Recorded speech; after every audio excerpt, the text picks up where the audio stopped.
हिंदू पौराणिक प्रतीकों का रहस्य और आज की दुनिया में उनका महत्व क्या है? आइए इस लेख में हम जानते हैं। हिंदू धर्म एक प्राचीन और समृद्ध परंपरा है, जिसमें प्रतीकात्मकता सिंबलिज्म का विशेष स्थान है। ऋषि मुनियों द्वारा रचित वेद, पुराण, उपनिषद और महाकाव्य जैसे रामायण व महाभारत केवल धार्मिक ग्रंथ नहीं, बल्कि गूढ़ आध्यात्मिक ज्ञान के स्रोत हैं।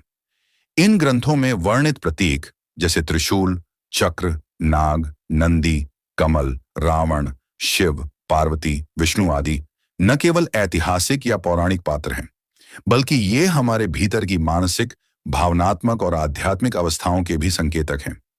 आज के युग में जहां तकनीक, भौतिकता और तर्क हावी हैं, वहीं यह आवश्यक हो जाता है कि हम इन प्रतीकों के पीछे छिपे गहरे संदेशों को समझें, जिससे व्यक्तिगत और सामाजिक स्तर पर संतुलन, शांति और विकास संभव हो सके।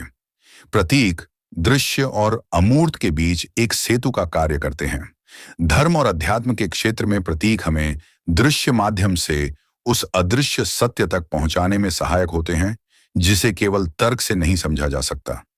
शिव का तांडव केवल एक नृत्य नहीं है, बल्कि यह ब्रह्मांड के निर्माण, संरक्षण और संहार की प्रक्रिया का प्रतीक है।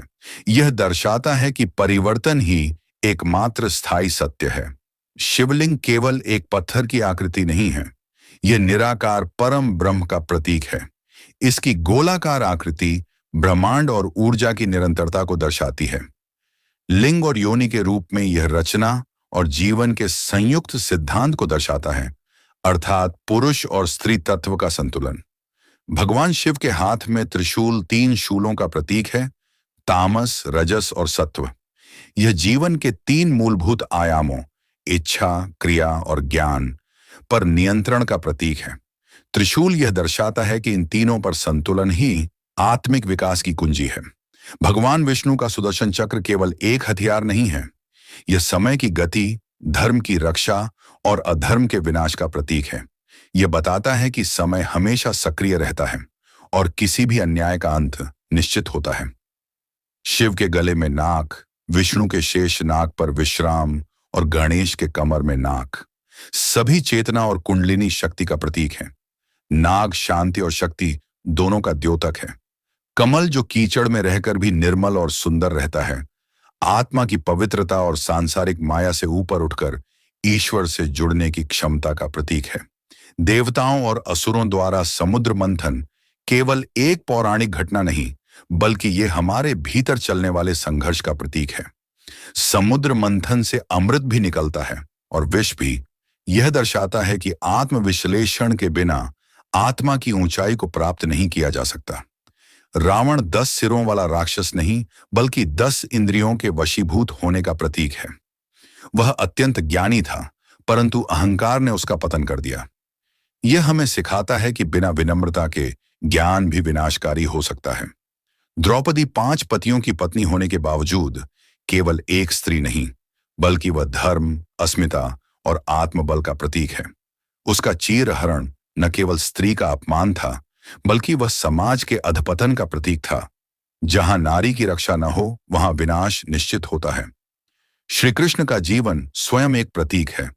बालपन में लीलाएं, युवा अवस्था में प्रेम और राजनीति, और महाभारत में धर्म युद्ध का संचालन, यह सब दर्शाता है कि जीवन बहुआयामी है और हर परिस्थिति में बुद्धि व करुणा दोनों आवश्यक हैं।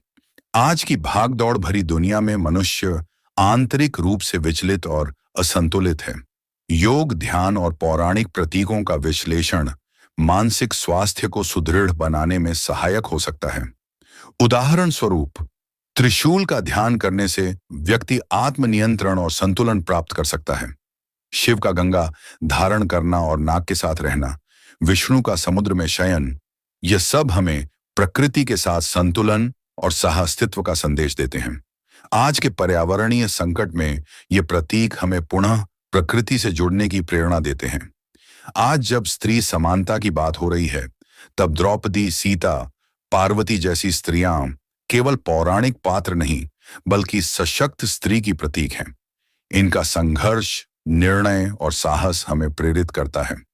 कृत्रिम बुद्धिमत्ता और मशीनों के युग में धर्म और प्रतीकों को वैज्ञानिक और मनोवैज्ञानिक दृष्टि से देखना आवश्यक हो गया है। प्रतीक हमें केवल भक्ति तक सीमित नहीं रखते, बल्कि वे हमें गहरे आत्मबोध तक ले जाते हैं।